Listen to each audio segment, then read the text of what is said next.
কুমিল্লা জেলা প্রশাসন আয়োজিত শিল্প ও বাণিজ্য মেলায় ইতিমধ্যেই কুমিল্লা সহ আশপাশের বিভিন্ন জেলা থেকে ছুটে আসছেন দর্শনার্থীরা। দীর্ঘ 5 বছর পর কুমিল্লায় এমন মেলা দেখে কুমিল্লার বিনোদন প্রেমীরা যেন প্রাণ ফিরে পেয়েছেন। মেলায় 130টিরও বেশি দেশি বিদেশি স্টল রয়েছে বিভিন্ন খাবারের দোকান। মেলায় দর্শনার্থীদের দৃষ্টি আকর্ষণের জন্য রয়েছে বিভিন্ন ইভেন্ট। প্রবেশ মূল্য 20 টাকা হলেও শিক্ষার্থী প্রতিবন্ধীদের জন্য রয়েছে বিশেষ ছাড়। মেলায় আসা বিভিন্ন কোম্পানির প্রোডাক্টের গুণগত মান ও মূল্য বৃদ্ধির ব্যাপারে রয়েছে মেলা কর্তৃপক্ষের বিশেষ নজরদারি। মেলায় সম্পৃক্ত করা হয়েছে কুমিল্লার বিভিন্ন নারী উদ্যোক্তাদের, যে সকল নারীরা দীর্ঘদিন ধরে কুমিল্লাকে সারা বাংলাদেশে রিপ্রেজেন্ট করে আসছে। গত 1 জানুয়ারি এই মেলাটির আনুষ্ঠানিক উদ্বোধন করেন কুমিল্লা জেলা প্রশাসক আমিরুল কায়সার।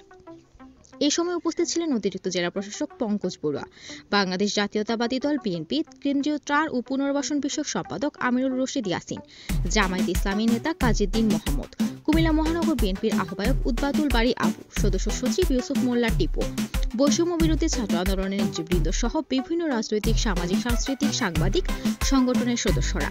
তৃষা, আলোকিত কুমিল্লা নিউজ ডেস্ক।